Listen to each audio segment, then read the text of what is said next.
આલ્કેલોઇડ, tannin, resin, આ બધા ફાઇટોકેમિકલ્સ છે, વનસ્પતિ રસાયણો. એટલે વનસ્પતિઓમાં જે રસાયણો હોય એને કારણે એના ગુણધર્મો પણ બદલાતા હોય છે. તો ગ્લાયકોસાઇડ વિશે આજે માહિતી પ્રસ્તુત છે. ગ્લાયકોસાઇડમાં એના બે ભાગ હોય છે. એક ગ્લાયકોન એને જેનિન કહેવામાં આવે છે, અને ગ્લાયકોન તરીકે શર્કરા હોય છે. અને શર્કરા તરીકે glucose, fructose, galactose, મિનોઝ, અરેબિનોઝ, ribose, રેમનોઝ, ડિઝિટોક્સોસ, યુરોનિક acid વગેરે હોય છે. સામાન્ય રીતે ગ્લાયકોસાઇડ છે રંગવિહીન હોય છે, પરંતુ ફ્લેવોન નામના જે ગ્લાયકોસાઇડ છે એ પીળા રંગના હોય છે. અને અમુક ગ્લાયકોસાઇડ છે એ લાલ કે નારંગી રંગના પણ હોય છે. પાણી અને આલ્કોહોલમાં દ્રાવ્ય, પરંતુ કાર્બનિક દ્રાવકોમાં અદ્રાવ્ય હોય છે. અને ગ્લાયકોસાઇડની હાજરી માટે વિવિધ ટેસ્ટ કરવામાં આવે છે. બોન ટ્રેજર્સ ટેસ્ટ, ફેહલિંગ ટેસ્ટ, સોડિયમ પિક્રેટ ટેસ્ટ, પછી ફોર્મ ટેસ્ટ, એટલે કે ફીણ વળે છે કે નહીં એને ફોર્મ ટેસ્ટ કહેવામાં આવે છે, અથવા તો ફીણ ટેસ્ટ. પછી એ બધી ઘણી બધા પ્રક્રિયકો રિએજન્ટની હાજરીમાં આખું ચકાસણી કરવામાં આવે છે કે ગ્લાયકોસાઇડ હાજર છે કે નહીં. પછી ગ્લાયકોસાઇડ હાજર હોય તો પછી આગળ એની સામાન્ય રીતે ગ્લાયકોસાઇડના નામકરણ માટે સાઇડ પ્રત્યય લગાડવામાં આવે છે. જેમ કે સ્ટીવિયા ઉપરથી સ્ટીવિયોસાઇડ. અને ગ્લાયકોસાઇડ સામાન્ય રીતે કડવા હોય છે મોટા ભાગે, પણ કેટલાક ગ્લાયકોસાઇડ મધુર પણ હોય છે, એટલે કે મીઠા પણ હોય છે. જેમ કે સ્ટીવિયા રિબોડિયાના, તેમાં જે ગ્લાયકોસાઇડ છે એ સ્વાદે મધુર હોય છે. એવી જ રીતે જેઠીમધ નામોલિયા, તેમાં ગ્લાયસાઇરાઇઝિન નામનો ગ્લાયકોસાઇડ હોય છે. અને એ ઉપરાંત આપણે ચરોઠીના પાન છે તેમાં પણ ગ્લાયસાઇરાઇઝિન હોય છે. તો એ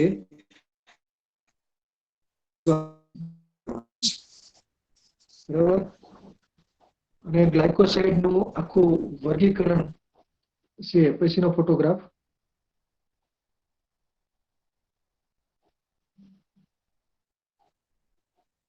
પછીનો ફોટોગ્રાફ. તો આખું ગ્લાયકોસાઇડનું વર્ગીકરણમાં ગ્લાયકોસાઇડનું કેટલાક ગ્રુપ પાડવામાં આવેલ છે. જેમ કે એન્થ્રેક્વિનોન ગ્રુપ, સેપોનિન પ્રકારના ગ્લાયકોસાઇડ, બરાબર. તો એન્થ્રેક્વિનોન ગ્લાયકોસાઇડમાં સેનોસાઇડ, ઇમોડિન, ક્રાઇસોફેનોલ, રેહિન, ક્રાઇસોફેનિક એસિડ, ચેબ્યુલિક એસિડ, બરાબર. તો આ બધા આવેલા આવે છે. અને એક ગ્લાયકોન તરીકે એન્થ્રેક્વિનોન, એન્થ્રેનોલ કે એન્થ્રોન પ્રકારના રસાયણો હોય છે. અને સેપોનિન ગ્લાયકોસાઇડ છે એના પણ બે પ્રકાર છે, સ્ટીરોઇડ સેપોનિન્સ અને બીજું ટ્રાયટર્પિન સેપોનિન્સ. તો ટ્રાયટર્પિન સેપોનિન્સ છે એ મોટાભાગે દ્વિદળી વનસ્પતિઓમાં વિશેષ જોવામાં આવે છે, જેમાં સાબુની જેમ ફીણ વળે છે, જેમ કે અરીઠા છે, સિકાકાય છે વગેરે. તો દ્વિદળીના જે કુળ છે, સેપિન્ડેસી, સેપોટેસી, કેરિયોફાઇલેસી, પ્રિમ્યુલેસી, માઇમોજેસી, રૂબિએસી, તો એમાં ટ્રાયટર્પિન સેપોનિન પ્રકારના ગ્લાયકોસાઇડ હોય છે. અને જે સ્ટીરોઇડ ગ્લાયકોસાઇડ છે એ મોટા ભાગે એકદળી વનસ્પતિઓમાં જોવામાં આવશે, જેમ કે એમેરિલ્ડેસી કુળ, અગેવેસી કુળ, જિંજીબરેસી કુળ, સ્માઇલેકેસી કુળ, ડાયોસ્કોરિએસી કુળ. તો એની અંદર સ્ટીરોઇડ પ્રકારના સેપોનિન હોય છે, એટલે સ્ટીરોઇડ પ્રકારના ગ્લાયકોસાઇડ. પછી સાઇને જેનેટિક ગ્લાયકોસાઇડ, તેમાં હાઇડ્રોસાયનિક એસિડ એટલે કે પ્રુસિક એસિડ આવેલો હોય છે. અને એમ હાઇડ્રોસાયનિક એસિડ અને કહેવામાં આવે છે HCN, જે યુફોર્બિએસી, પોએસી, રોજેસી, પેપિલિયોનેસી, લાઇનેસી અને સ્ટેક્યુલેસી કુળની વનસ્પતિઓમાં પ્રુસિક એસિડ જોવામાં આવે છે. પ્રુસિક એસિડ ખાસ કરીને રોજેસી કુળમાં, જેમ કે કડવી બદામમાં એ પ્રુસિક એસિડ આવેલો હોય છે, હાઇડ્રોસાયનિક એસિડ. એ રીતને ઘણી બધી વનસ્પતિઓ છે, જેમાં કાચી જુવાર છે તો એમાં પણ હાઇડ્રોસાયનિક એસિડ જોવામાં આવશે. પછી નો ગ્રુપ છે લેક્ટોન ગ્લાયકોસાઇડ, ફ્લેવોન ગ્લાયકોસાઇડ, આલ્ડિહાઇડ પ્રકારના ગ્લાયકોસાઇડ, ઈસ્ટર ગ્લાયકોસાઇડ, ફિનોલ ગ્લાયકોસાઇડ, આલ્કોહોલ ગ્લાયકોસાઇડ, બીટર ગ્લાયકોસાઇડ, જે કડવા ઔષધોમાં જોવામાં આવશે, બીટર ગ્લાયકોસાઇડ કડવા. પછી કુકરબિટાસિન્સ પ્રકારના ગ્લાયકોસાઇડ, જે કુકરબિટેસી કુળની વનસ્પતિઓમાં જોવામાં આવશે. અને આઇસોથાયોસાયનેટ ગ્લાયકોસાઇડ. તો આ ગ્લાયકોસાઇડ છે એ ખાસ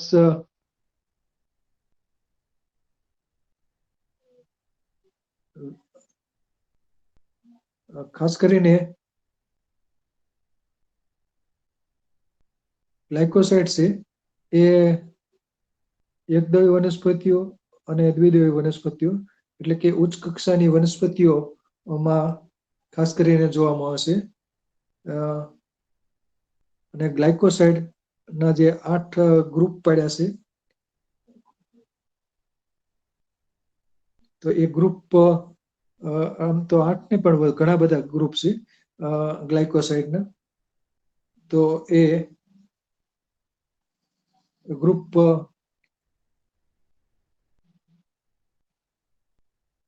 મુકેશભાઈ સ્લાઇડ શેરિંગ કરશો? ભાઈ નીકળી ગયા છે.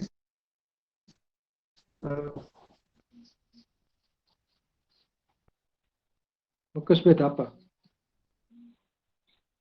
તો આ બધા ગ્લાયકોસાઇડના પાછું કોઈ કારણ મિત્ર સાહેબ જોડાઈ ગયું પાછું કરવું ચાલુ? કરો તો.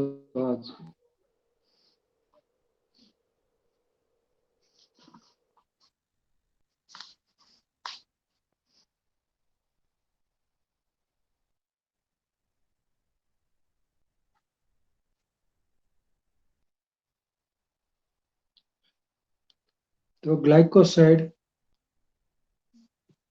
ઉપર મેં કેટલાક લેખ પણ લખેલા છે. જેમ કે ભોપાલથી એક મેગેઝિન પ્રકાશિત થતું હતું. એ મેગેઝિનનું નામ હતું આયુષ્માન. તો આયુષ્માન ભોપાલથી કેટલાક વર્ષો પ્રકાશિત થયું હતું અને એમાં મારા લેખ આવતા હતા. તો એમાં ગ્લાયકોસાઇડ ઉપર 4 પાનાનો મોટો જબર લેખ આવ્યો હતો. તો એમાં બધા જે અત્યારે બોલ્યો એ બધા પ્રકારના ગ્લાયકોસાઇડના પ્રકારો વિશે, બધા ગ્રુપ વિશે માહિતી આપી છે. બરાબર. તો ગ્લાયકોસાઇડ, ભાઈ દેખાતું નથી.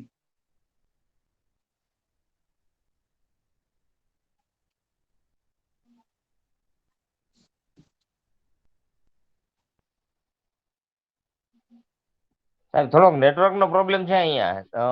મુકેશભાઈ, હા મુકેશભાઈ, તમને ફાઇલ મોકલી છે. મુકેશભાઈ થાપા. હા સાહેબ. હા સાહેબ. મુકેશભાઈ શેર કરો ને તમે.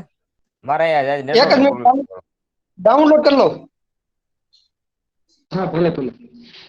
તો ગ્લાયકોસાઇડ ઘણી બધી વનસ્પતિઓમાં ધરાવે છે અને એનું લિસ્ટ ખૂબ લાંબુ છે. અને છતાં કેટલીક વનસ્પતિઓ વિશે માહિતી પ્રસ્તુત છે. ખાસ કરીને હાઇડ્રોસાયનિક એસિડ, જે ઝેરી હોય છે, પ્રુસિક એસિડ કહેવામાં આવે છે. અને હાઇડ્રોસાયનિક એસિડ ધરાવતી વનસ્પતિઓ નું સેવન થતું હોય છે તો એ આફરો ઉત્પન્ન કરતું હોય છે. ભલે.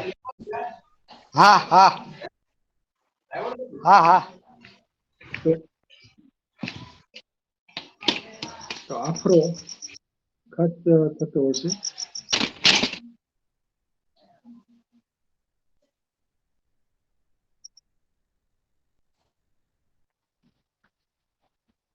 અને સેપોનિન જે હોય ટ્રાયટર્પીન સેપોનિન હોય છે, તો એમાં ફીણ ઉત્પન્ન થતા હોય છે, એટલે એ સાબુ તરીકે ઉપયોગી છે. બરાબર, અરીઠા, સિકાકાઈ, ઇંગોરીઓ, મીંઢ છે, અને સેપોનિન છે, ટ્રાયટર્પીન સેપોનિન એ વામક અને રેચક ગુણધર્મ ધરાવે છે. એટલે ઉલટી કરાવવા માટે અથવા ઝાડો કરવા માટે, બરાબર, રેચ માટે પણ એ વપરાતા હોય છે. તો આ બધી વનસ્પતિઓ જે અલગ અલગ પ્રકારના ગ્લાયકોસાઇડ ધરાવતી હોય છે. અને હળ છે એમાં પણ ચેબ્યુલિક એસિડ અને એન્થ્રોક્વિનોન પ્રકારના ગ્લાયકોસાઇડ આવેલા હોય છે. એટલે હળે રેચક ગ્લાયકોસાઇડ ધરાવે છે. એમાં ઘણા બધા ઘટકો હોય છે.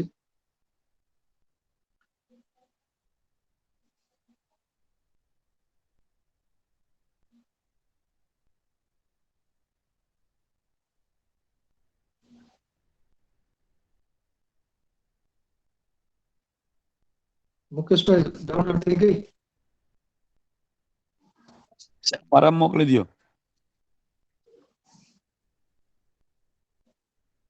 હા,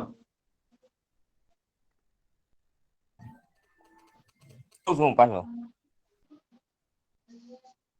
મુકેશભાઈ પાસે ડાઉનલોડ તો થઈ ગઈ લાગે છે.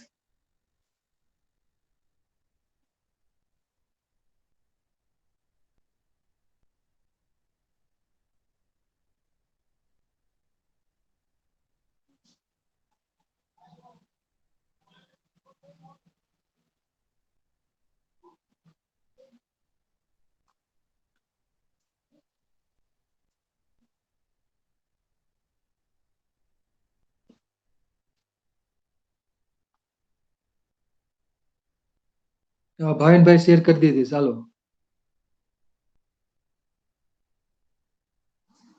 તો આ ગ્લાયકોસાઇડ ઉપર મારો લેખ આયુષ્માન મેગેઝિનમાં, ત્રિમાસિક મેગેઝિન આવતું હતું. આયુર્વેદના બધા લેખો ઘણા બધા આવતા હતા. તો એમાં મારો લેખ પ્રકાશિત થયેલો 4 પાનાનો લેખ છે. પછીનો ફોટોગ્રાફ. તો આ બધા ગ્લાયકોસાઇડ. પછીનો ફોટોગ્રાફ ભાવિનભાઈ. ભાવિનભાઈ, તમારામાંથી હું દેખાતું નથી, એટલે જિગ્નેશભાઈ તમે શેર કરો. જી સર. ભાવિનભાઈ શેરિંગ બંધ કરી દો તમે. હા સાહેબ, હું લેફ્ટ થઈ જાઉં છું. હા,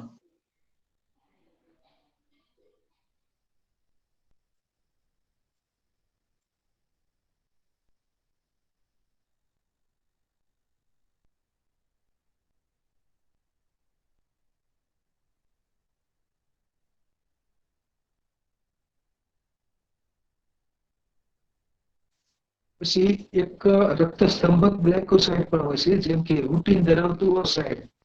તો રૂટીન ધરાવતા જે ગ્લાયકોસાઇડ હોય છે, રક્તસ્તંભક ધરાવે છે, જેમ કે સીતા. તો સીતા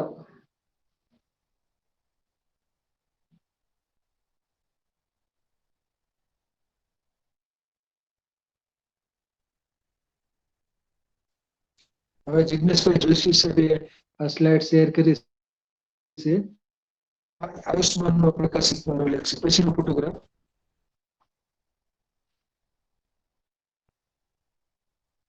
અને પછીનો ફોટોગ્રાફ.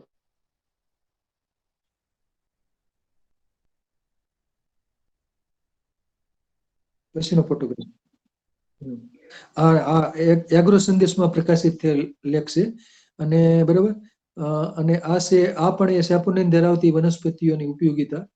સેપોનિન ઉપર મેં એક વેબિનારમાં બોલ્યો હતો, સેપોનિન ધરાવતી વનસ્પતિઓ. તો આ સેપોનિન ધરાવતી વનસ્પતિઓ એ પણ એગ્રો સંદેશમાં પ્રકાશિત થયેલ ફોટોગ્રાફ.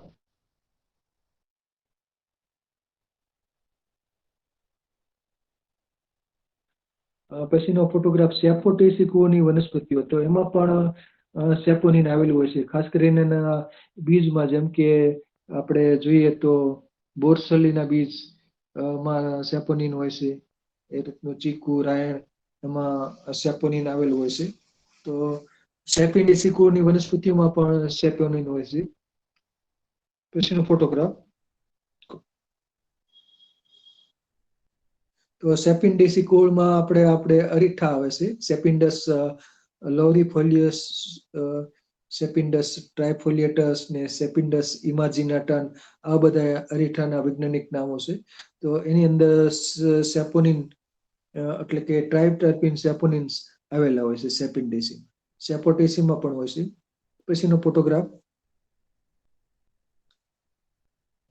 પછીનો ફોટોગ્રાફ છે કુંવારપાઠું, બરોબર, એના ઉપર પ્રકાશિત થયેલો લેખ છે. તો એમાં ખાસ કરીને ક્રાઇસોફેનિક એસિડ અને ઇમોડિન ને એવા બધા ગ્લાયકોસાઇડ આવેલા હોય છે. પછીનો ફોટોગ્રાફ. પછી કુકરબિટેસી કુળની વનસ્પતિઓ, એમાં ખાસ કરીને કુકરબિટાસિન્સ પ્રકારના ગ્લાયકોસાઇડ હોય છે. તેમજ બીટર ગ્લાયકોસાઇડ પણ જોવા મળતા હોય છે. પછીનો ફોટોગ્રાફ.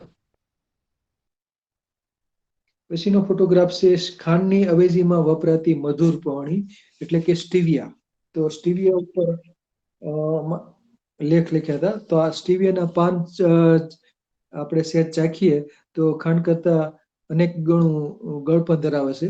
તો એ ગળપણ છે એ સ્ટીવિયોસાઇડ પ્રકારનો જે ગ્લાયકોસાઇડ છે એ સ્ટીવિયાના પાનમાં જોવા મળે છે. સ્ટીવિયા રિબોડિયાના, જેને મધુર પાણી કહે અથવા તો ઇંગ્લિશમાં સ્વીટ હર્બ કહેવામાં આવે છે. તો એની અંદર સ્ટીવિયોસાઇડ નામનો ગ્લાયકોસાઇડ હોય છે અને એ સ્વાદે મધુર હોય છે. ખાંડ કરતા એટલે ડાયાબિટીસમાં ખાસ કરીને ખાંડની અવેજીમાં આ સ્ટીવિયાનો પાવડર વપરાતા હોય છે. જેમ કે ગળપણ ગોળ કે ખાંડ કે ડાયાબિટીસમાં મનાય હોય છે લેવાનું, નહીતર ગ્લુકોઝનું પ્રમાણ વધી જતું હોય છે. પરંતુ અમુક એવા જે વનસ્પતિ રસાયણો છે તો એનું સેવન કરવાથી શર્કરાનું પ્રમાણ વધતું નથી. તો એમાં આ એક સ્ટીવિયોસાઇડ પણ નામનો ગ્લાયકોસાઇડ છે એ સ્વીટ હર્બમાં જોવા મળે છે. અને સ્ટીવિયાની ખેતી પણ હવે થવા માંડી છે. બરાબર, હવેથી વનસ્પતિઓ વિશે માહિતી શરૂ થાય છે. પહેલો ફોટોગ્રાફ છે ચણોઠી, એબ્રસ પ્રિકેટોરિયસ એનું વૈજ્ઞાનિક નામ છે.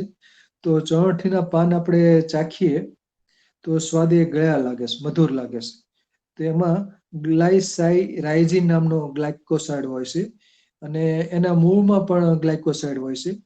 તો ચણોઠીના પાન છે એ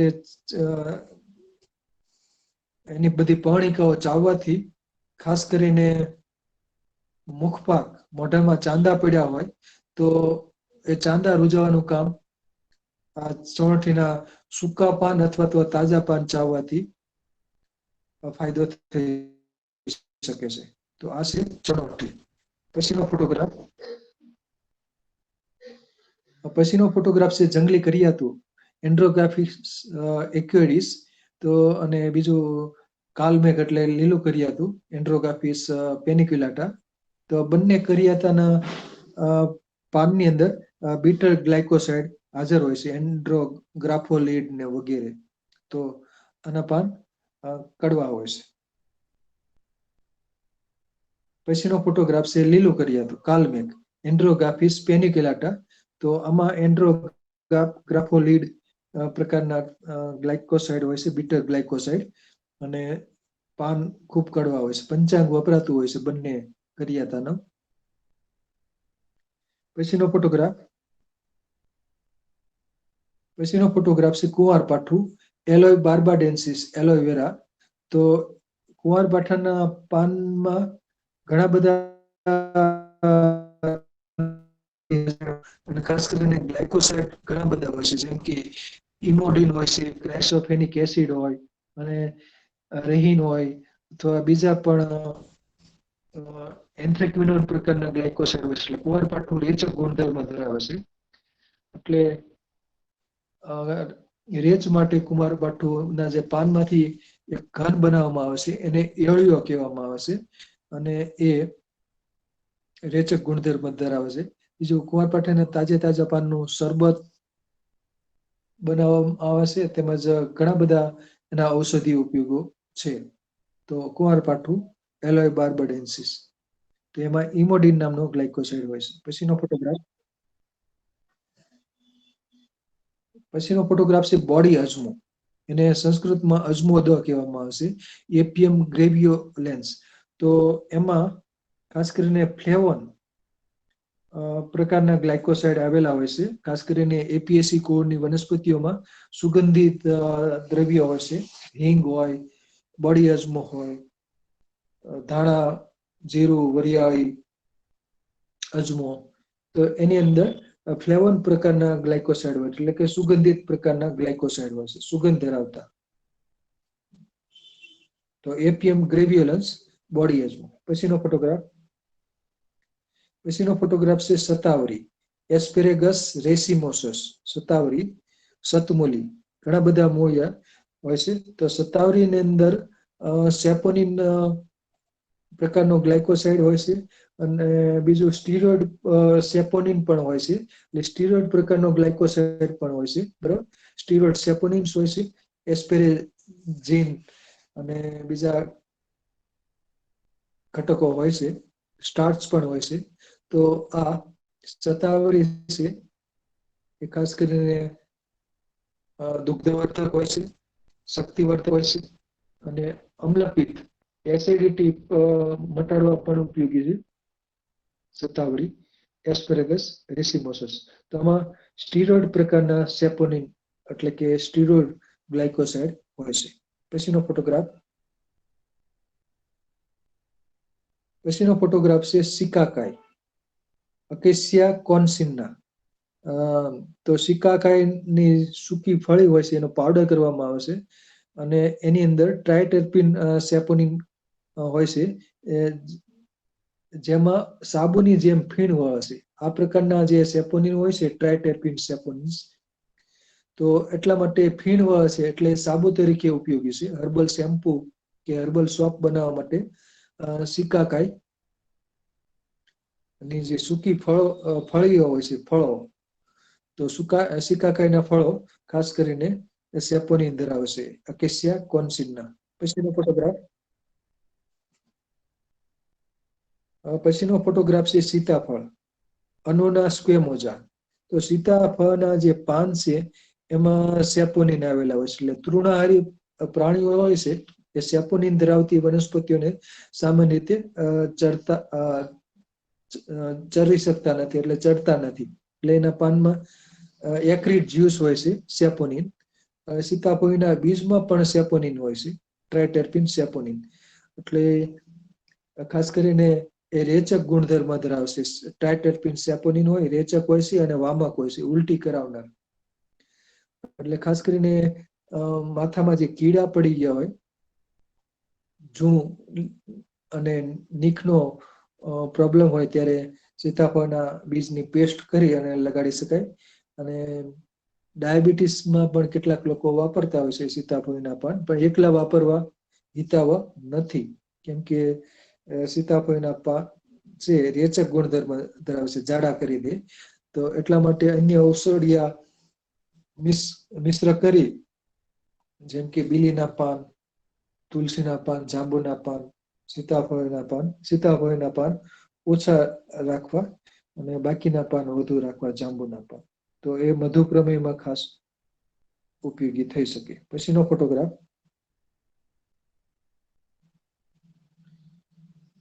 ફોટોગ્રાફ છે દંતી, બેલિયોસ્પર્મમ મોન્ટેનમ. અને આયુર્વેદમાં આના જે મૂળિયા છે, દંતી મૂળ, એ રેચક ઔષધ તરીકે વપરાતા હોય છે. ઘણા બધા અતિવર રેચક હોય છે, અને અથવા એનો ડોઝ નાનો રાખવો પડે, અથવા અન્ય ઔષધિયા સાથે દંતી મૂળ કબજિયાતની સારવાર માટે વપરાતા હોય છે. બેલિયોસ્પર્મમ મોન્ટેનમ, દંતી. પછીનો ફોટોગ્રાફ છે ઇંગોરિયો, બેલેનાઇટિસ ઇજિપ્શિએકા. તો આનું નેટિવ છે એ ઇજિપ્ત નામનો દેશ હોવાથી આનું જાતિવાચક નામ ઇજિપ્શિએકા અપાયેલ છે. તો ઇંગોરિયાના જે પાન હોય એમાં સેપોનિન એવું હોય. એટલે તૃણાળી પ્રાણીઓ હોય છે સેપોનિન ધરાવતી વનસ્પતિ સામાન્ય રીતે ચરતા નથી, પણ નીલગાય હોય અને ચરતા હોય છે. ઇંગોરિયાના પાન ખાય અને ઇંગોરિયાના ફળ પણ નીલગાય ખાતી હોય છે. તો બેલેનેટિસ ઇજિપ્શિયકા ઇંગોરિયો. તો ઇંગોરિયાના પાન અને ફળ બંનેમાં સેપોનિન આવેલું હોય છે. ટ્રાઇટરપીન સેપોનિન, ફીણવાળું એવું. એટલે હર્બલ શેમ્પુ કે હર્બલ સોપની બનાવટ માટે ઇંગોરિયાના ફળ વાપરી શકાય. એનો ગર. પછીનો ફોટોગ્રાફ છે એ પણ ઇંગોરિયાના જ છે. ઇંગોરિયાના સૂકા ફળ છે, લંબગોળ ફળ હોય છે. તો આ સૂકા ફળ છે. તો નીલગાય ખાય છે અને પછી એના મધ દ્વારા વિસર્જન થતું હોય છે. એટલે એ ઇંગોરિયો જ્યાં ત્યાં ઉગવાનું કારણ નીલગાય મનાય છે. બરાબર, કેમ કે નીલગાય ખાતી હોય છે. પછીનો ફોટોગ્રાફ છે સમુદ્ર ફળ, બેરિંગટોનિયા એક્યુટેન્ગ્યુલા. સમુદ્ર ફળના જે મીંજ હોય છે તો એની અંદર ટ્રાઇટરપીન સેપોનિન આવેલા હોય છે. બેરિંગટોની એસિડ અથવા બેરિંગટોનિન હોય છે એની અંદર. તો એ સેપોનિન પ્રકારનો ટ્રાઇટરપીન સેપોનિન પ્રકારનો ગ્લાયકોસાઇડ જોવા મળશે સમુદ્ર ફળમાં. પછીનો ફોટોગ્રાફ છે કડવી નાઈ, કોરેલોકાર્પસ એપીજીએસ. અને ઘીના ઘડા કહે છે, મરચીકંદ પણ કહે છે. મરચા જેવું કંદ હોય છે એટલે મરચીકંદ કે ઘીના ઘડા કે, કેમ કે એની અંદર ચિકાસ વાળું દ્રવ્ય આવેલું છે. અને આ કડવી નાય છે એ અતિશય કડવું હોય છે અને રેચક ગુણધર્મ ધરાવે છે. એટલે કે બીટાસિન કે બીટર ગ્લાયકોસાઇડ આની અંદર આવેલો હોય છે. એટલે આનો ઉપયોગ કરતી વખતે ખાસ સાવધાની રાખવી, કેમ કે રેચક ગુણધર્મ ધરાવે છે. બાહ્યોપચારમાં સોજા ઉપર આનો લેપ કરવામાં આવે છે. બરાબર. પછીનો ફોટોગ્રાફ છે કાચકા, સિઝાલ્પિનિયા બોન્ડક, સિઝાલ્પિનિયા બોન્ડુસેલા, સિઝાલ્પિનિયા ક્રિસ્ટા. આના 3 વૈજ્ઞાનિક નામો છે. તો કાચકા છે એ કંટકીય કાષ્ઠીય લતા છે અને એની અંદર ગ્રે રંગના બીજ હોય છે અને બીજને શેકીને પછી તોડવામાં આવે છે તો અંદરથી સફેદ રંગનું મીંજ નીકળે છે. અને કાચકાના મીંજ છે એ ખાસ કરીને કાચકાના મીંજ હોય છે એ સેપોનિન ધરાવે છે અને બીજું કડવા દ્રવ્યો પણ ધરાવે છે. એટલે બીટર ગ્લાયકોસાઇડ એની અંદર આવેલા હોય છે. અને કાચકાને ઇંગ્લિશમાં કહેવામાં આવશે ફીવર નટ. એટલે કાચકાના મીંજ તાવ, કૃમિ, કમળો અને બીજા ઘણા બધા રોગોની સારવાર માટે વપરાતા હોય છે. ડાયાબિટીસમાં પણ ઉપયોગી છે કાચકા.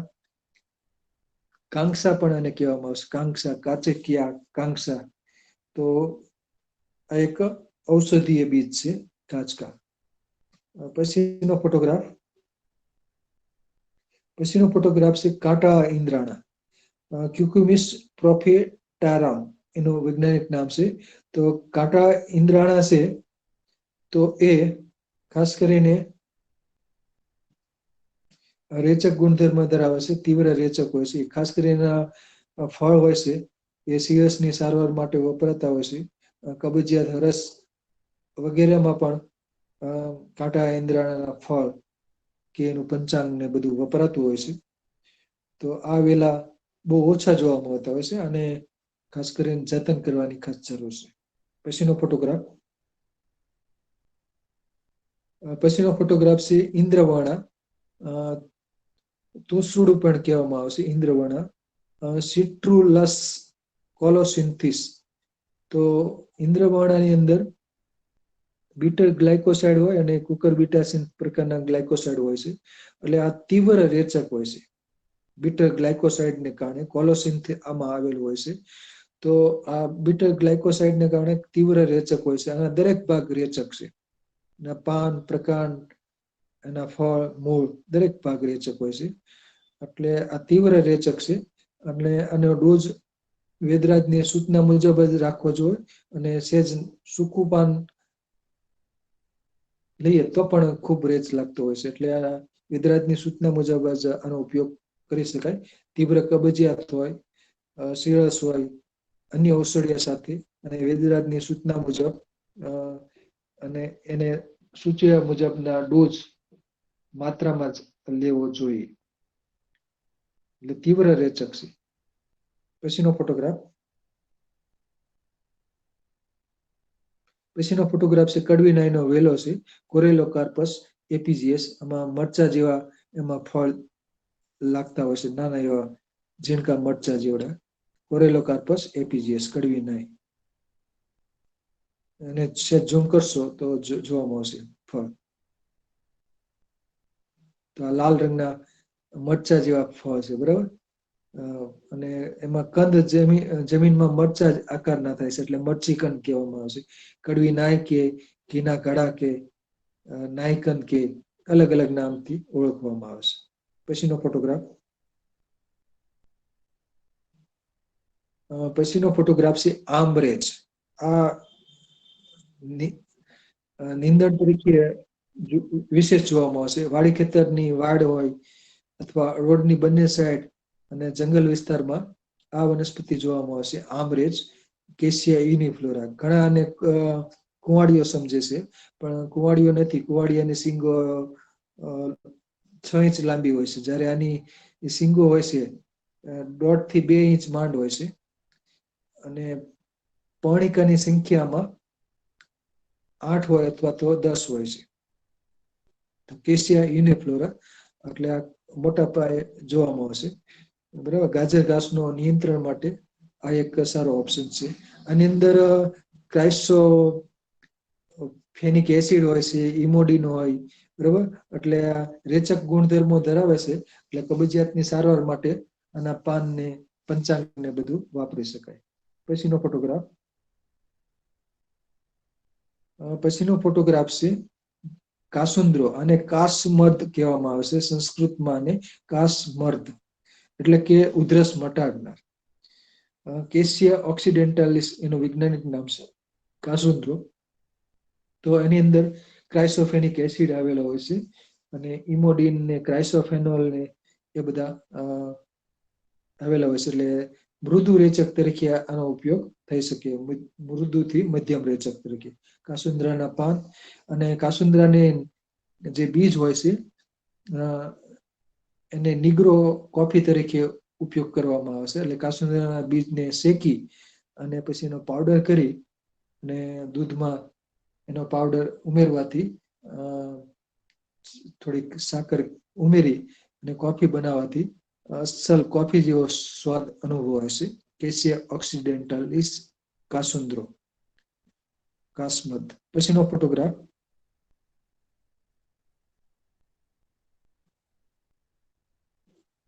ફોટોગ્રાફ છે કેસિયા એક્યુટિફોલિયા, કેસિયા એન્ગસ્ટિફોલિયા. આ બધા એના વૈજ્ઞાનિક નામ છે. મીંઢિયાવળ, સેના લીવ્સ.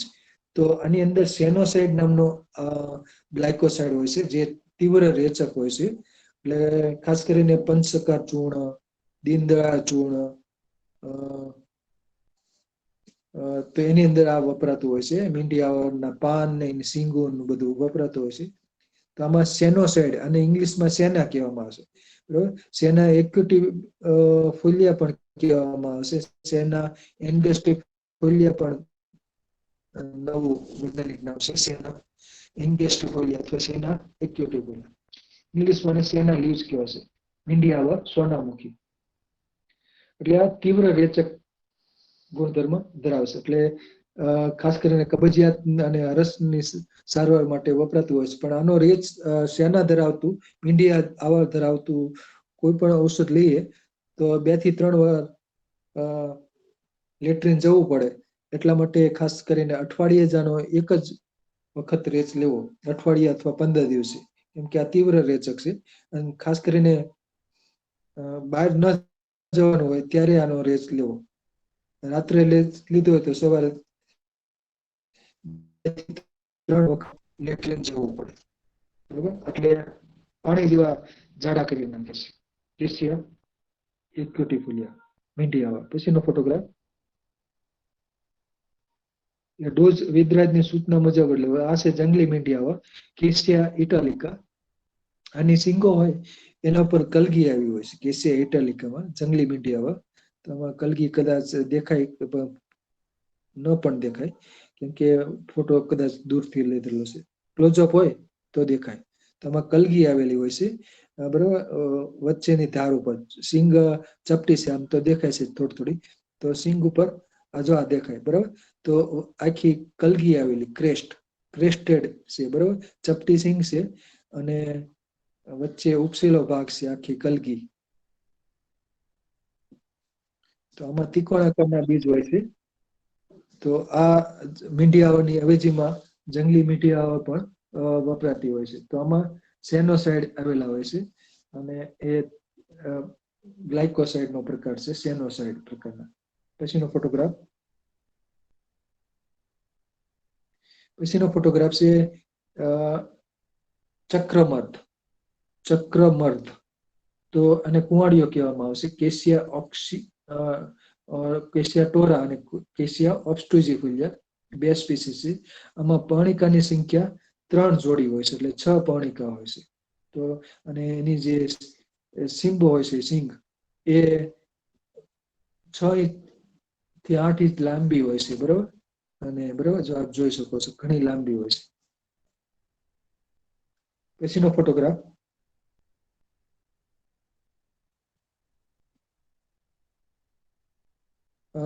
ફોટોગ્રાફ છે કાસુંદરી.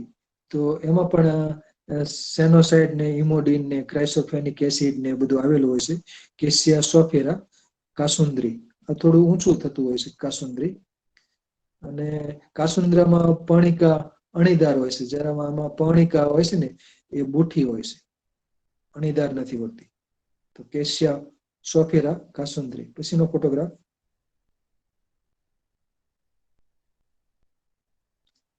ફોટોગ્રાફ છે કેસિયા એલાટા ધાધરીઓ.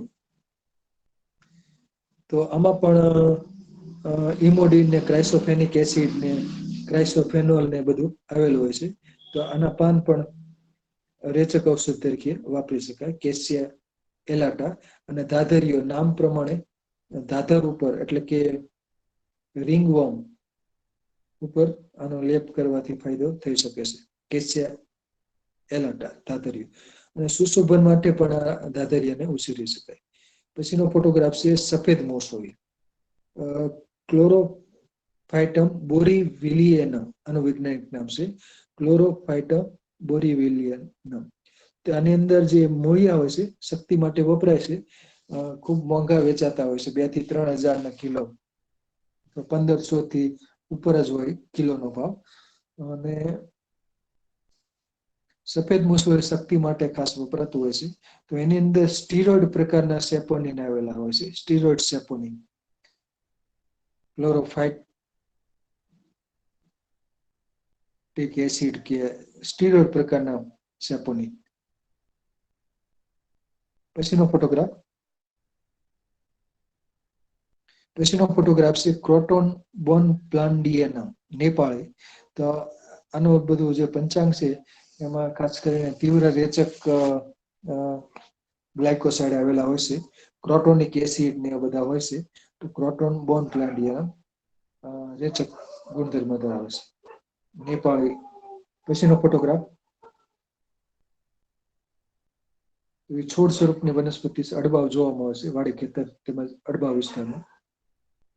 પછીનો છે કેળા કેપેરિસ ડેસિડિયા. આમાં બીટર ગ્લાયકોસાઇડ આવેલા હોય છે. કેળાના જે કાચા ફળો હોય છે એનું અથાણું કરીને ખવાય છે.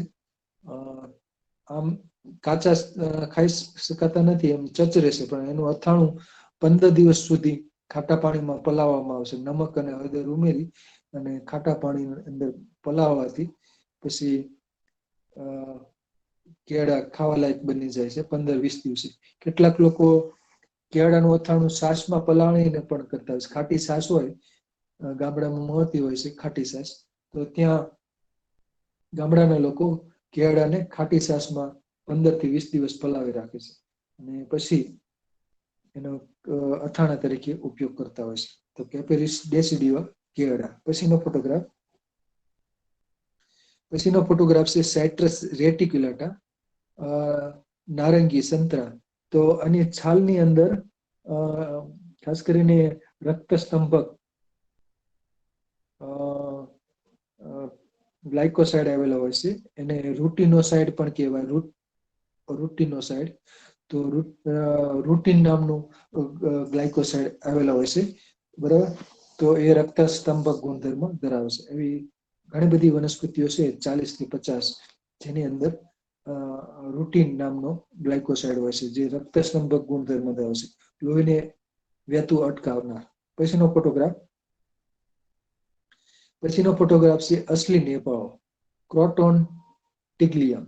તો આ નેપાળનો ફળ આમાં ફોટોગ્રાફમાં દેખાય છે. તો એની અંદર એરંડીની જેમ 3 બીજ હોય છે. બરાબર. 3 બીજ હોય છે અને એના જે બીજ હોય છે એને શુદ્ધ કરીને વાપરે તોય રેચક હોય છે, મહારેચક. રેચકમાં રેચક ઔષધિ કઈ? તો આ નેપાળના બીજ. બરાબર. ઈચ્છાભેદી રસ ને બીજા કેટલાક આયુર્વેદિક ઔષધો બનાવવા માટે આ નેપાળના બીજ વપરાય છે. અને તીવ્ર રેચક હોય છે, તીવ્ર મહારેચક. પાણી જેવા જાડા કરાવે છે. એટલે તીવ્ર કબજિયાત હોય ત્યારે વેદરાજની સૂચના મુજબ આનો ઉપયોગ થઈ શકે. કેમ કે આ તીવ્ર રેચક છે, મહારેચક. આનો ઉપયોગ વેદરાજની સૂચના વિના કરવો નહીં. પછીનો ફોટોગ્રાફ છે ગરમાવો, કેસિયા ફિસ્ચ્યુલા. તો ગરમાની જે સૂકી સિંગ હોય છે એની સ્વાદે ગળી હોય છે, એટલે એને ગરમાનો ગોળ કહેવામાં આવે છે. અને સૂકી સિંગનો જે ગર હોય છે, બરાબર, સરગવા જેવી લાંબી 2 ફૂટ 3 ફૂટ લાંબી સિંગો થતી હોય છે. અને એમાં ઇમોડિન ને એવા બધા ગ્લાયકોસાઇડ હોય છે, ક્રાઇસોફેનિક એસિડ ને. બરાબર. તો ગરમાવાનો જે ગોળ હોય છે એ મૃદુ રેચક તરીકે ખાસ વપરાતો હોય છે. સંસ્કૃતમાં એને આરક્ધવદ કહેવામાં આવે છે. આરક્ધવદ, ગરમાવો. અમલતાસ પણ કહેવામાં આવે છે, કેસિયા ફિસ્ચ્યુલા. પછીનો ફોટોગ્રાફ છે વારાહિકન અને ડુક્કરકન કહેવામાં આવે છે, ડાયોસ્કોરિયા બલ્બીફેરા. તો આના કંદની અંદર સ્ટીરોઇડ પ્રકારના સેપોનિન આવેલા હોય છે. બરાબર. ડાયોસ્કોરિન ને બરાબર, એના જે બલ્બિલમાં પણ હોય છે સ્ટીરોઇડ સેપોનિન, અને એના કંદમાં પણ હોય છે. એટલે અમુક પ્રકારના જે આધુનિક સ્ટીરોઇડ બનાવવા માટે આના જે ડાયોસ્કોરિયાની સ્પીસીસના જે ડાયોસ્કોરિન હોય છે, તો એમાંથી એ બનાવવામાં આવે છે સ્ટીરોઇડ. આધુનિક સ્ટીરોઇડ બનાવવા માટે ખાસ કરીને પ્રોજેસ્ટેરોન ને એસ્ટ્રોજન ને બધા જે સ્ટીરોઇડ બનાવવામાં આવે છે, તો સ્ટીરોઇડ બનાવવા માટે આ ડાયોસ્કોરિયાની સ્પીસીસ ઉપયોગી થતી હોય છે. ડાયોસ્કોરિયા બલ્બીફેરા, ડાયોસ્કોરિયા એલાટા, ડાયોસ્કોરિયા ટ્રાઇફાઇલા, ડાયોસ્કોરિયા પેન્ટાફાઇલા, ડાયોસ્કોરિયા હિસ્પિડા, ડાયોસ્કોરિયા ડેલ્ટોઇડિયા. આ બધી ડાયોસ્કોરિયા ઓપોઝિટિફોલિયા. તો આ બધી ડાયોસ્કોરિયાની સ્પીસીસ છે. પછીનો ફોટોગ્રાફ છે પાણકંદો, ડ્રીમિયા ઇન્ડિકા. તો આના જે સફેદ ડુંગળી અથવા તો જંગલી ડુંગળી પણ કહેવામાં આવે છે, પાણકંદો. આ પણ રેચક ને વામક ને એવા બધા ગુણધર્મો ધરાવે છે, દાહક છે. એટલે વેદરાજની સૂચના મુજબ જ આનો ઉપયોગ થઈ શકે. ખાસ કરીને એક તેલ બનાવવામાં આવે છે જેમાં આનો કંદનો ઉપયોગ થતો હોય છે. આયુર્વેદિક ઔષધીય સિદ્ધ તેલ બનાવવા માટે પાણકંદાનો ઉપયોગ થતો હોય છે. પછીનો ફોટોગ્રાફ, આમાં સ્ટીરોઇડ સેપોનિન આવેલા હોય છે. બરાબર, પાણકંદામાં. પછીનો ફોટોગ્રાફ છે તિલ પુષ્પી, ડિજિટાલિસ પુર્પુરિયા. તો તિલ પુષ્પીની અંદર ખાસ કરીને ડિજીટોક્સિન, બરાબર, કાર્ડિયાક ગ્લાયકોસાઇડ આવેલા હોય છે. એટલે હૃદય રોગ માટે ઉપયોગી હોય એવા ગ્લાયકોસાઇડ આમાં ઉપયોગ આવેલા હોય છે, ડિજીટોક્સિન. બરાબર. તો ડિજિટાલિસ પુરપુરિયા તિલપુષ્પી, તો આમાં કાર્ડિયાક ગ્લાયકોસાઇડ છે. પછીનો ફોટોગ્રાફ છે જંગલી આંબલિયું અને એન્ટેડા સ્કેન્ડેન્સ, તો આ જંગલી આંબલિયાના બીજ છે. તો જંગલી આંબલિયાની સિંગ હોય છે 3 થી 4 ફૂટ લાંબી હોય છે અને 2 થી 4 ઇંચ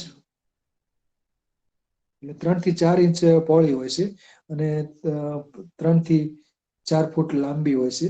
તો એના બીજ છે, બીજ પણ ખૂબ હોય છે, 2 રૂપિયાના સિક્કા કરતા પણ ખૂબ મોટા છે. બરાબર, તો આ બીજની અંદર ખાસ કરીને ટ્રાયટર્પીન સેપોનિન પ્રકારનો ગ્લાયકોસાઇડ હોય છે.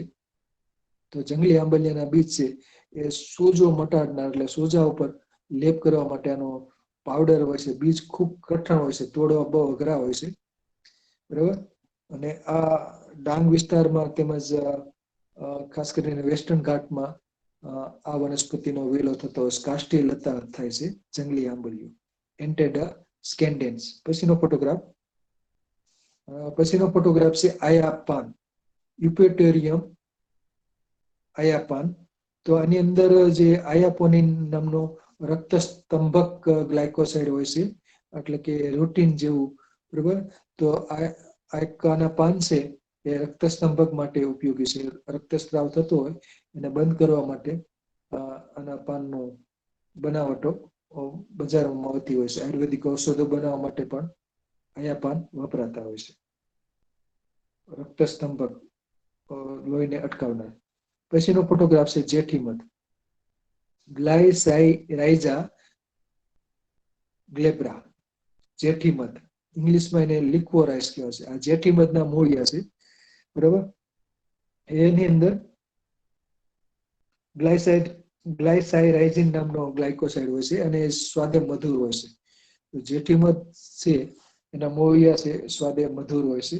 ખાસ કરીને કફ ઉધરસની સારવાર માટે જેઠીમધ ખાસ ઉપયોગી હોય છે. જેઠીમધનું મૂળિયું ચાવવાથી ઉધરસમાં ફાયદો થાય છે. અને ખાસ કરીને યષ્ટિમધુ સંસ્કૃતમાં કહેવામાં આવશે. અષ્ટિમધુ વટી બનાવવા માટે જેઠીમધ વપરાય છે. બીજું, જેઠીમધમાંથી એક અર્ક કાઢવામાં આવે છે. બરાબર, એને જેઠીમધનો શીરો કહેવામાં આવશે. એક પ્રકારનો ઘન બનાવવામાં આવશે. તો એ ઘન છે એને જેઠીમધનો શીરો કહેવામાં આવે. એની સ્ટીક પણ બજારમાં મળતી હોય છે, ગ્લાયસાઇરાઇઝા ગ્લેબ્રા. એ પણ તીવ્ર અતિશય ગળ્યું હોય છે. તો જેઠીમધ ખાંડ કરતા અનેક ગણું ગળ્યું હોય છે. પછીનો ફોટોગ્રાફ છે સોયાબીન, ગ્લાયસિન મેક્સ. આમાં ખાસ કરીને સ્ટીરોઇડ પ્રકારના ગ્લાયકોસાઇડ હોય છે. બરાબર, સોયાબીનમાં ગ્લાયસિન મેક્સ. પછીનો ફોટોગ્રાફ છે વિલાયતી નેપાળો, જેટ્રોફા ગોસિફિફોલિયા. બરાબર, તો આ તીવ્ર રેચક હોય છે. એટલે આ પણ અસલી નેપાળની અવેજીમાં વપરાતો હોય છે, પણ આ રેચક ગુણધર્મ ધરાવે છે એના બીજ ને પાન ને બધું. તો ખાસ કરીને તીવ્ર કબજિયાત હોય ત્યારે વેદરાજની સૂચના મુજબ જ વાપરી શકાય. બાકી વાપરવું બહુ ખતરનાક છે. તીવ્ર રેચક હોય છે વિલાયતી નેપાળ, જેટ્રોફા ગોસિફિફોલિયા, કપાસ જેવા પાન હોય છે. પછીનો ફોટોગ્રાફ રતનજોત, જેટ્રોફા કર્કાસ. તો આના બીજ પણ તીવ્ર રેચક હોય છે અને વામક હોય છે, ઉલટી કરાવે. અને બરાબર, આના બીજ તીવ્ર રેચક હોય છે. એરંડીની જેમ ફળની અંદર 3 બીજ હોય છે, જેટ્રોફા કર્કાસ. આમાં જેટ્રોફિક એસિડ આવેલું હોય છે અને તીવ્ર રેચક ગુણધર્મ ધરાવે છે. પછીનો ફોટોગ્રાફ બીજમાંથી તેલ પણ કાઢવામાં આવે છે. પછીનો ફોટોગ્રાફ છે અસળિયો, લેપિડિયમ સેટિવમ. તેમાં સુગંધિત પ્રકારનો ગ્લાયકોસાઇડ હોય છે. અસળિયાની અંદર ગ્લાયકોસાઇડ હોય છે અને મ્યુસિલેસ પણ હોય છે, એટલે આને પલાળવાથી ફૂલે છે. પછીનો ફોટોગ્રાફ, તો આ છે અસળિયાના બીજ છે, લેપિડિયમ સેટિવમ. પછીનો ફોટોગ્રાફ, ઝૂમ કરીને ફોટો પાડ્યો છે. પછીનો ફોટોગ્રાફ છે બોરસલી, મિમુસોપ્સ ઇલેન્જી. તો બોરસલીના બીજની અંદર ટ્રાયટર્પીન સેપોનિન હોય છે અને હરસની સારવાર માટે આના બીજને તોડી અંદર સફેદ રંગના મીંજ નીકળે. અને સફેદ રંગના મીંજ બરાબર 10 થી 11 નંગ બોરસલીના બીજ લઈ અંદર મરી ઉમેરવાના હોય છે અને પછી પેસ્ટ લેવાના હોય છે. આમ તો ડોઝ છે વેદરાજ નક્કી કરી શકે કેટલા બીજ લેવા. અંદર મરીનો પાવડર ઉમેરવાનો હોય છે અને પછી એનું સેવન કરવાનું હોય છે. સવારે 2 થી 3 કલાક બેસવાનું નથી હોતું અને સવારે નાના કોઠિયાનું સેવન કરવાનું હોય છે. અને તો એનાથી હરસમાં ફાયદો થઈ શકે છે. તો આ એક રેચક ટ્રાઇટરપીન સેપોનિન ધરાવે છે, એટલે રેચકને કારણે આનો ફાયદો થતો હોય હરસમાં. બરાબર, બોરસલી મિમોસોપ્સ ઇલેન્જી અને બીજા પણ એના ઉપયોગો હોય છે. પછીનો ફોટોગ્રાફ છે મેડિકાગો સેટિવા રજકો આલ્ફાલ્ફા. તો આલ્ફાલ્ફાની અંદર સેપોનિન આવેલું હોય છે અને ખાસ કરીને હાઇડ્રોસાયનિક એસિડ પણ આવેલો હોય છે. એટલે કાચો રજકો હોય જ્યારે ફ્લાવરિંગ ન આવ્યું હોય અને એવો રજકો તૃણહારી પ્રાણીઓને આપવાથી આફરો ચડતો હોય છે, એટલે કે હાઇડ્રોસાયનિક એસિડને કારણે. તો કાચો રજકો ક્યારેય તૃણહારી પાલતુ પ્રાણીઓને આપવો નહીં. તો એની અંદર હાઇડ્રોસાયનિક એસિડ આવેલો છે, એને લીધે આફરો ચડતો હોય છે. તો મેડિકાગો સેટિવા. પછીનો ફોટોગ્રાફ છે બોરસલી. તો અગાઉ બોરસલીના બીજ, આમાં બોરસલીના ફળ કાચા અને પાકા બંને લટકે છે. મિમોસોપ્સ ઇલેન્જી. તો બોરસલીના પાકા ફળનો જે ગર હોય છે એ ખવાય છે.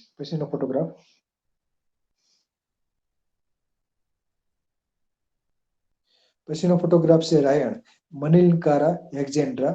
તો રાયણની જે બીજ છે તો એની અંદર પણ બોરસલીની જેમ ટ્રાઇટરપીન સેપોનિન હોય છે, એટલે એ ખાસ કરીને રેચક તરીકે ઉપયોગી છે.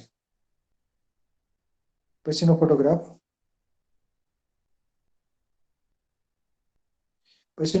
છે નસોતર ઓપરક્યુલિના ટર્પિથમ અને બીજું નામ છે આઇપોમિયા ટર્પિથમ.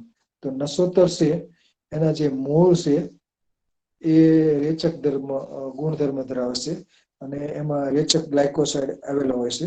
તો નસોતરના જે મોળિયાનું ચૂર્ણ હોય છે, ખાસ કરીને અવિપતિકર ચૂર્ણની બનાવટમાં ખાસ વપરાતું હોય છે. અને અવિપતિકર ચૂર્ણ અથવા ટેબ્લેટ ખાસ કરીને કબજિયાત અને એસિડિટીની સારવાર માટે ઉપયોગી છે. અવિપતિકર ચૂર્ણ મૃદુ રેચક હોય છે, પરંતુ એકલું આ નસોતર લેવામાં આવે છે તીવ્રત અવલે સંસ્કૃતમાં એને તીવ્રત કહેવામાં આવે છે. તો તીવ્રત અવલે છે એ પાસે તીવ્ર રેચક હોય છે. આમાં કાળું નસોતર ને સફેદ નસોતર એવા પ્રકારો હોય છે. અને જે ધાર હોય છે, પ્રકારની ધાર, બરોબર, પ્રકાંડ ઉપર 3 પ્રવર્ત હોય છે, એટલે તીવ્રત કહેવામાં આવે છે. 3 પ્રવર્તને કારણે સંસ્કૃત નામ તીવ્રત. પછીનો ફોટોગ્રાફ, આમાં કદાચ ધાર કદાચ જોવા મળે તો બરોબર, ક્લોઝઅપ કરવાથી 3 ધાર જોવા મળી શકે. અથવા રૂબરૂ ક્યારેક નસોતરનો વેલો જોવો ત્યારે એનું પ્રકાંડ ખાસ જોઈજો. 3 ધાર ધરાવે છે, 3 પ્રવર્ત હોય છે. બરોબર, ધાર એટલે પ્રવર્ત પ્રકારની ધાર હોય છે. બરોબર. પછીનો ફોટોગ્રાફ છે કડવું પિક્રોરાઇઝા કુરુઆ.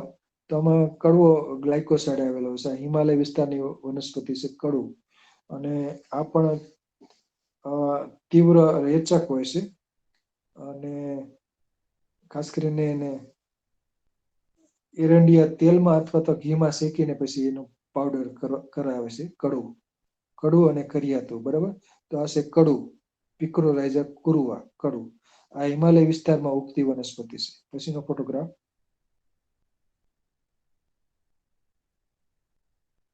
પછીનો ફોટોગ્રાફ છે મોગો મેની હોટ એસ્ક્યુલેન્ટા. તો આની અંદર હાઇડ્રોસાયનિક એસિડ આવેલો હોય છે એની છાલમાં. બરોબર, અને આ મોગોના કંદ છે, અથવા તો એને મોળિયાનો ભાગ છે, માંસલ મોળિયા અથવા કંદ.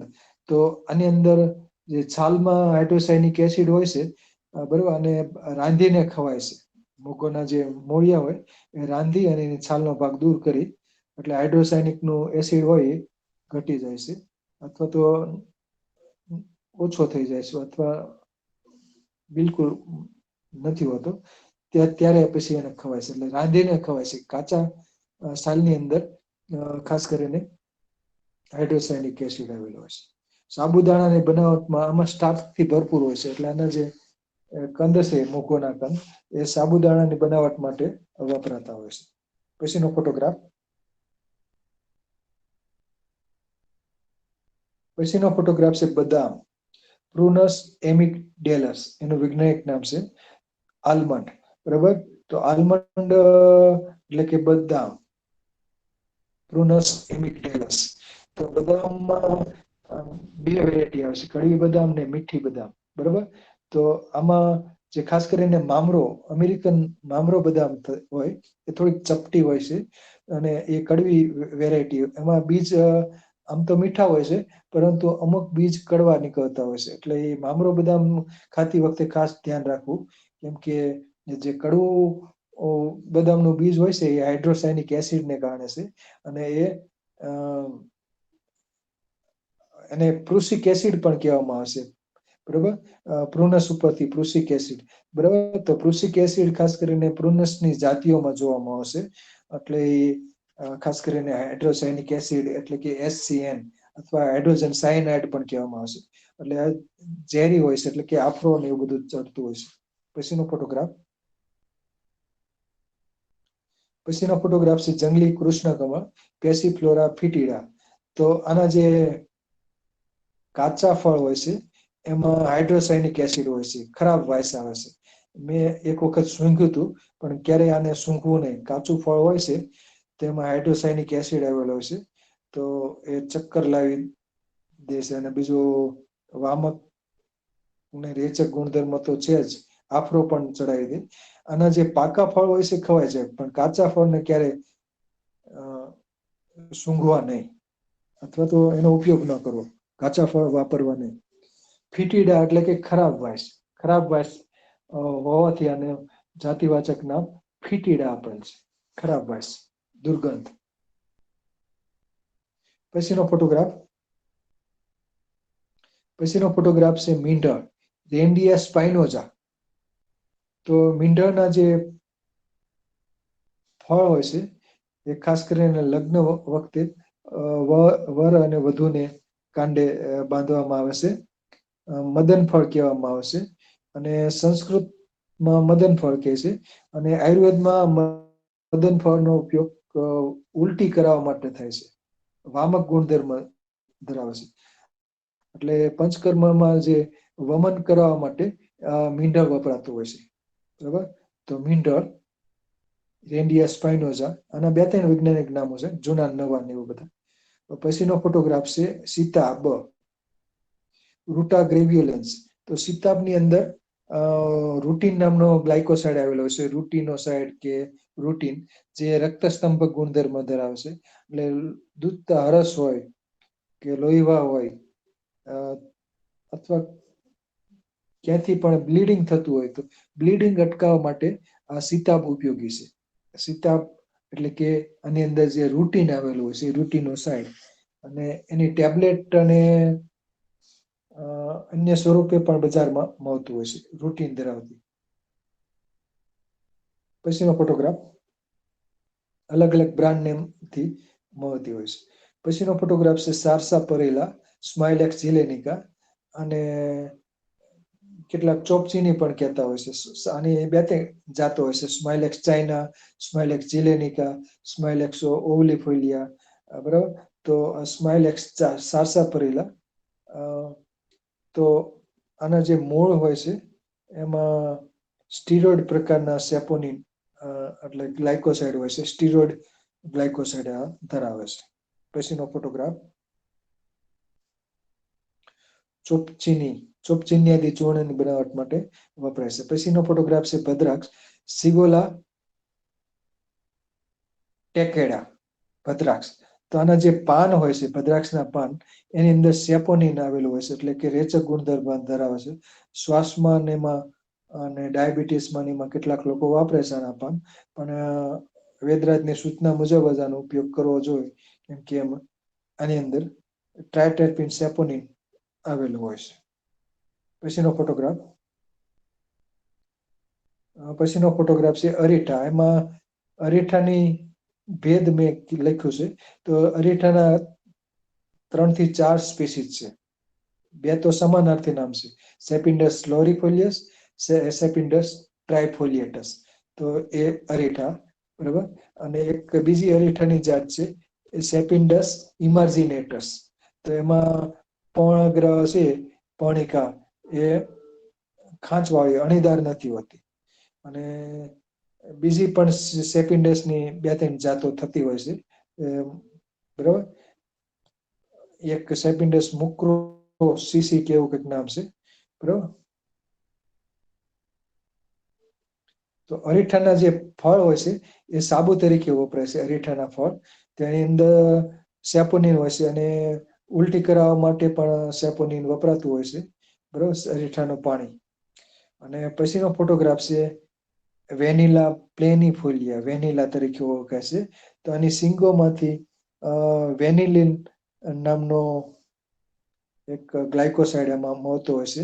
અને બાકી વિવિધ મીઠાઈ બનાવવા માટે આનું વેનિલા વપરાતું હોય છે. વેનિલામાં જે એસેન્સ કાઢવામાં આવે છે, બરાબર. વેનિલા છે, ખાસ કરીને વેનિલા આઈસ્ક્રીમ ને વેનિલા ની ઘણી મીઠાઈ પણ બનાવવા માટે વેનિલા વપરાતું હોય છે. તો વેનિલા પ્લેનીફોલિયા એક પ્રકારનું ઓર્કિડ છે. એટલે આનો એક વેલો થતો હોય છે. આ ગોવા બાજુ આ વેનિલા થાય છે. કેટલું એટલે ઠંડુ અને ભેજવાળું અને એવું વાતાવરણ હોય ત્યાં આ ઓર્કિડેસી કોની વનસ્પતિઓ થતી હોય છે. પછીનો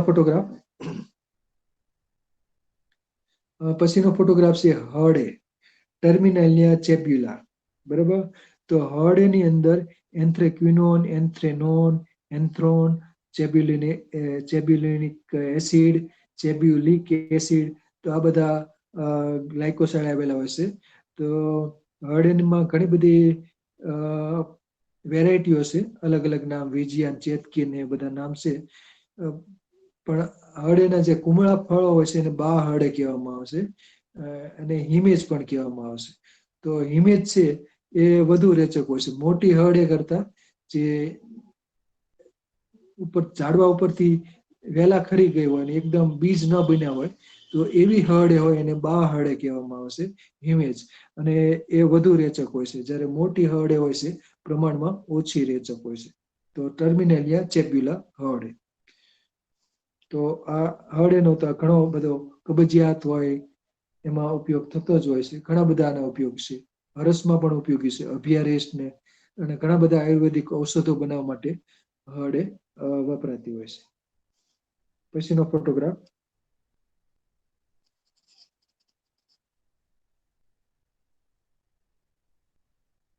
પૂરું થયું સાહેબ.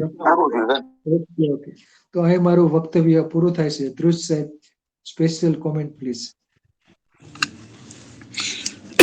ખૂબ ખૂબ આભાર મિતલિયા સાહેબ. સરસ મજાની ટોક આપી અને લગભગ 70 જેવી સ્લાઇડ બતાવી. અને ખૂબ જ આપણને ખાસ કરીને મને ગમ્યું એ કે આપણી જે કાંઈ બધી લોકલ વનસ્પતિ છે એ જ દાખલા તરીકે લીધી. થોડા ઘણી બીજી એકાદ બે વનસ્પતિઓ બહારની આવી ગઈ હોય, પણ એ ખાસ જરૂરી હતી એ પૂરતી જ લેવામાં આવી. એટલે આપણી જ જે આપણી વનસ્પતિ હતી એનો આપણને વધુમાં વધુ લાભ મળ્યો અને એના પર જાણકારી મળી.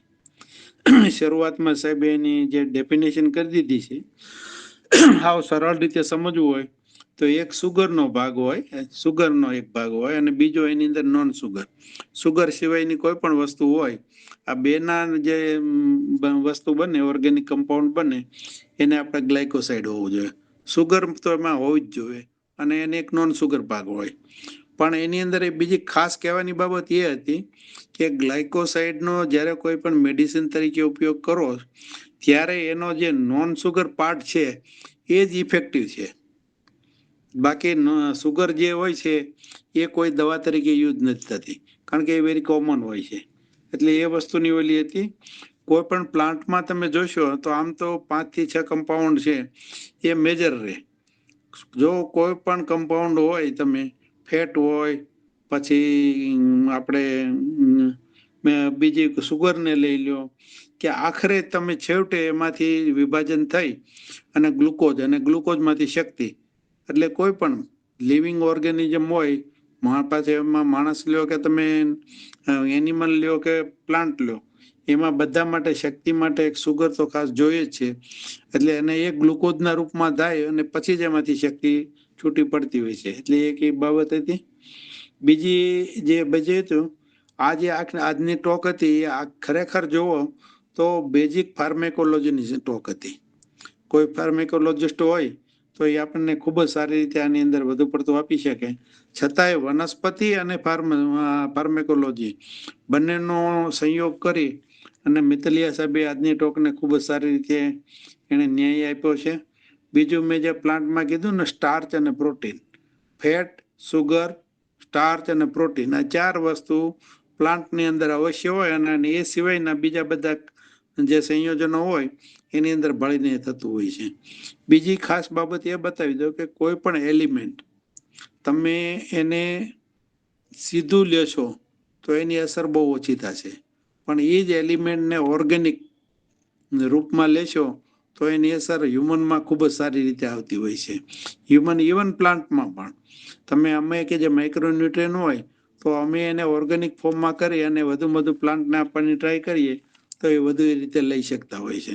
તમને જ ખાસ બતાવું, આપણે લોહની વાત કરી તો ફેરસ જે છે લોહ, જ્યારે તમારે ઘટતું હોય ત્યારે આપણે જે એની અંદર ભાજીઓ ખાસ કરીને મેં કીધી ને કે બથવાની જે ભાજી કઈ છે આપણે, એને તમે ઉપયોગ કરો તો તરત જ તમને રિઝલ્ટ મળશે.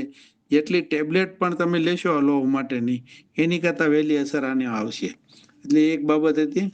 540મો આજે સેમિનાર છે, એટલે ખૂબ જ સારી રીતે આમ સિરીઝ ચાલી રહી છે. બીજી જે ગ્લાયકોસાઇડની જે સાહેબે પ્રોપર્ટી એક બતાવી એ ખરેખર સારામાં સારી એ હતી કે પાણીમાં દ્રાવ્ય છે. પાણીમાં કોઈ પણ વસ્તુ દ્રાવ્ય હોય એટલે માણસના શરીરની અંદર ઇમિડિયેટ એની અસર આવે. એટલે ગ્લાયકોસાઇડની કોઈ પણ અસર હોય તો બીજી કોઈ પણ વસ્તુઓ કરતા તમને આપને વહેલી મળી રહે. એટલે એ એક બાબત હતી. બીજું જે ગ્લાયકોસાઇડનો તમે ગમે ત્યારે ઉપયોગ કરતા હોય ત્યારે ખાસ મારી ભલામણ છે કે એપોસાઇનેસી પ્લાન્ટમાંથી જે ફેમિલી છે એમાંથી કોઈ પણ ગ્લાયકોસાઇડનો ઉપયોગ કોઈ જાણકાર વ્યક્તિ સિવાય એને કરવો નહીં. એટલે એ ખાસ ખ્યાલ રાખવા જેવો છે. બીજું જે બધા ગ્લાયકોસાઇડ છે એમાં અત્યારે મોટાભાગના ઘણા ઇન્ડસ્ટ્રીઓ ધીરે ધીરે આવવા મળ્યા છે. કારણ કે એક તો ગ્લાયકોસાઇડની સીધી અસર રોગ ઉપર શું છે એના ઘણા સંશોધન થવાના કારણે પ્યોર ફોર્મની અંદર ગ્લાયકોસાઇડની પણ ડિમાન્ડ ઘણી વધી છે.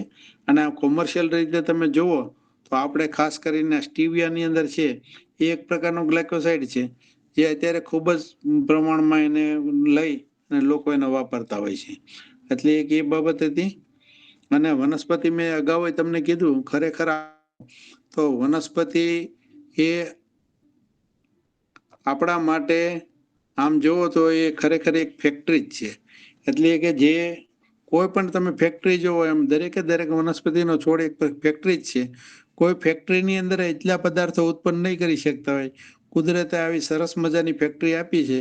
ફક્ત પાણી અને સૂર્યપ્રકાશ અને થોડા ઘણા જમીનમાંથી તત્વો લઈ અને આપને સરસ મજાની આ બધી વસ્તુઓ આપતા હોય છે. બીજું થોડું સાહેબે વચ્ચે મોડ ઓફ એક્શનની પણ વાતો કરી, એ પણ ખૂબ જ જરૂરી હતી. અને ભવિષ્યમાં કોઈ વખત કોઈ સારો ફાર્માકોલોજીસ્ટ આપને કોઈ વ્યક્તિ મળે તો થોડાક આ જે તત્વો છે એની મોડ ઓફ એક્શનની વાત કરે તો આપણા જે નોલેજમાં ખાસ કરી આયુર્વેદિકમાં જે માણસો કામ કરતા હોય એને થોડુંક એને એમ કહેવાય કે એના બોલાની અંદર નોલેજમાં વધારો કરી શકીએ.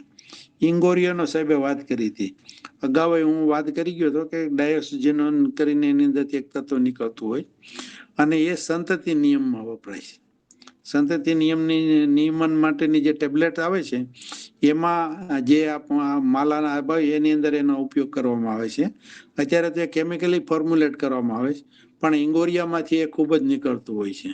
એટલે અમે અગાઉ પણ એક વખત આની વાત કરેલી. અમે ફોરેસ્ટમાં જ્યારે એક વખત મિટિંગમાં પણ એને કીધેલું કે ખરેખર આ નીલગાય ને બધી ઇંગોરિયા ખાય છે તો એના પ્રજનન ઉપર શું અસર થાય છે એ જરા જુઓ. કારણ કે જો આનાથી થોડીક નિયંત્રિત રહેતી હોય તો આ એક સ્ટ્રેટેજી તરીકે અપનાવવા જેવી છે. કારણ કે નીલગાય જે વિસ્તારમાં છે એ પથરાળ જમીન છે અને ત્યાં ઈંગોરિયા ખૂબ જ સારી રીતે આવી શકે છે, એટલે એનો એક ઉપયોગ થવો જોઈએ. અને ઈંગોરિયાની એક બીજી ખાસ બાબત કહી દઉં કે ખરેખર તો એના જે ઠળિયા જે નીલગાયને કાઢીને જે હોય છે એની અંદર તો થવાના જરૂર હોય છે, પણ મેં ખાસ એ જોયું છે કે જે ઈંગોરિયાનું ઝાડ હોય ને હજારોની સંખ્યામાં જે આ ફળ પડી જાય ત્યાં જ એને ગ્રેગરિયસ રીતે આગળ ને આગળ વધતા હોય છે. અને એ જ રીતે એની અંદરથી પછી તમે એક ઈંગોરિયો હોય તો એ 25-30 નું આખું ઝુંડ બની જતું હોય છે. એટલે એમાં બે વસ્તુ હોય, કદાચ એના સેપોનિનના કારણે આજુબાજુ જમીનની અંદર એ કન્ડિશન થતી હોય અને જે ઉગવામાં અને એસ્ટાબ્લિશ થવામાં મદદ કરતા હોય એ બની શકે એવી બાબત છે. પછી આમરેચની જે સાહેબે વાત કરી હતી આપણને કેસિયા યુનિફ્લોરાની, એ પહેલી વહેલી આપણા સૌરાષ્ટ્રની અંદર 1993 આવેલી. એટલે ત્યારે પહેલી આઈડેન્ટિફિકેશન જોશી સાહેબ કરીને હતા અને એ જુનાગઢની અંદર જે આયુર્વેદિક જે યુનિવર્સિટીનું જે આયુર્વેદિક જે સેન્ટ્રલ ગવર્મેન્ટનું જે હર્બેરિયમ હતું એ સંભાળતા હતા અને પહેલી વહેલી એને આઈડેન્ટિફાઈ કરેલી. અને પછી તો એ ગીરમાં એટલી વધી ગઈ અને એ તમે જોજો ખાસ કે જ્યાં 500 મિલીમીટર ઉપરનો વરસાદ પડશે ત્યાં એકદમ વધી જાય. જ્યાં જ્યાં વરસાદ વધુ પડતો જશે ત્યાં તમને આ વધુ પ્રમાણમાં એ જોવા મળશે. આમ તો જુઓ તો ખરેખર એ તમને જુઓ તો આપણે જે કોંગ્રેસ ગ્રાસ કે એને દબાવી દેશે, પણ બીજી વનસ્પતિને પણ થોડી દબાવતી હોય એવું લાગે છે. પણ એના નિયંત્રણ માટે એ વખતે ડૉક્ટર રમેશ કરીને આજે અત્યારે CF તરીકે જુનાગઢમાં છે, કોન્ઝર્વેટર ઓફ ફોરેસ્ટ જે ગીર ફોરેસ્ટના જે છે એ ડૉક્ટર રમેશ કરીને હતા. એમણે આની પર ગીરમાં કાબૂમાં લેવા માટે બહુ સરળ અને સાદો ઉપાય લીધો હતો, મીઠાનું પાણી છંટકાવેલો. જેવું એની પર મીઠાનું પાણી છંટકાવી દેતા હતા તો એના કારણે નીલગાય અને આપણે જે બીજા 3 પક્ષી જે નાના નાના પ્રાણીઓ હતા હરણ ને એ બધા એને ચરીને એનો નાશ કરી નાખતા હતા. એટલે એ દ્રષ્ટિએ ખરેખર આમરેજને જો તમારે ચારા તરીકે ઉપયોગ કરવો હોય તો એની પર મીઠાનું પાણી છાંટો તો એની અંદર ખરેખર આપણા પશુઓ ચારા તરીકે પણ એનો ઉપયોગ કરી લે એવું આમ થોડું ઘણું આના ઉપરથી એવું આપણે ઇન્ટરપ્રિટેશન કરી દઈએ. મીંઢી આવળની વાત કરી તો મીંઢી આવળ ઉપરથી સોનમુખ નગર જોધપુરની અંદર એક આખો વિસ્તાર આવેલો છે. એમાં નારણદાસ પ્રજાપતિ કરીને હતા, એ સોનમુખીનું આખી દુનિયામાં મોટામાં મોટા પ્રોડ્યુસર હતા. એટલે એના પાંદડા અહીંયા ભેગા કરી અને એક્સપોર્ટ કરતા. આજની તારીખે પણ એ બીજી બધી વનસ્પતિઓમાં કરે છે, પણ આજની તારીખે જે એની ફેક્ટરી ને એનું જે કામકાજ છે એની જે મેઇન કોર્પોરેટની ઓફિસ આવેલી છે એ આ સોનમુખ નગરમાં આવેલી છે. એટલે એણે એ અને આખી દુનિયામાં એને સારી રીતે એસ્ટાબ્લિશ કરેલી. પછી ક્રોટોન બોન પ્લાન્ડિયમની જે વાત કરી એમાં હું ખાસ જણાવી દઉં કે મેં જે આ ક્રોટોન બોન પ્લાન્ડિયમ જ્યાં છોડ જોયા છે એ ગટરના પાણીમાં ગમે તેમ હોય, સાબુનું પાણી હોય, આ બધું હોય, ગંદા પાણીમાં એ ખૂબ જ થાય છે. અને જુનાગઢની અંદર જે અમારા તળાવમાં જે ગટરનું પાણી ઠલવાતું ત્યાં પણ મેં પુષ્કળ જોયેલા. અને એ રીતે ત્યાં એક જોશીપરા કરીને વિસ્તાર છે ત્યાં પણ એને ખૂબ જોયેલા હતા. એટલે કદાચ એની અંદર હેવી મેટલ કે એ બધી વસ્તુને પણ શોષવાનું આની અંદર હોય તો એ બની શકે એવું હતું. આ વાત સાથે થોડાક કોમર્શિયલ જો કોઈ પણ ગ્લાયકોસાઇડ છે જે માર્કેટમાં અવેલેબલ હોય તો એની થોડીક વાત કરી હોય તેમાં વાત કરવી જોઈતી હતી. પણ સ્ટીવિયા ને એવી 2-3 બાબતનું અને ખાસ કરીને જે ડિજિટાલિસ એનો જે હતી જે આર્ટમાં આજની તારીખે એની ટ્રીટમેન્ટમાં વપરાય છે એનો બેનો સાહેબે વાત કરી લીધી હતી. અને સ્ટીરોઇડ બનાવવા માટેની પણ જે કોમર્શિયલ હતી એ પણ સાહેબે વાત કરી હતી. પછી જે કંદની તમે બધા લ્યો તો કંદનું ખરેખર આપણા દેશમાં પાટનગર ગણી શકો તો કેરાલા છે. કેરાલામાં જે કંદની સાઈઝ જે બધા પ્રકારના કંદ છે, ડાયોસ્કોરિયાની બધી સ્પીસીસ છે, બધી વસ્તુ તમને ત્યાં વધુ મળે. એટલે જ તે ટ્યુબરનું નેશનલ રિસર્ચ સેન્ટર ત્યાં આવેલું છે.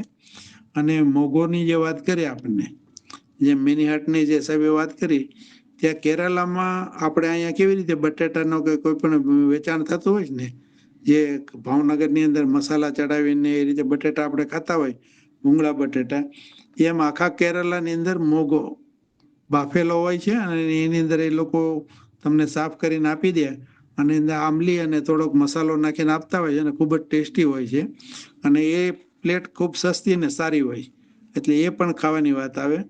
છેવટે સાહેબે મામરો બદામનો ઉલ્લેખ કર્યો હતો અને એમાં કે એમાં અમુક કડવી હોય છે કે એની અસરની ને એની વાત કરી હતી, પણ અમને કોઈ દિવસ આ મામરો બદામની અસર નહીં થાય કારણ કે મોંઘામાં મોંઘી મામરો બદામ હોય છે એ અમે ખરીદી શકવાના જ નથી, એટલે અમને કોઈ દિવસ અસર નહીં થાય. આભાર. વાહ, સરસ સરસ, ખૂબ ખૂબ આભાર ધ્રુજ સાહેબનો, જેમણે સરસ પૂરક માહિતી આપી. આભાર, સરસ સરસ.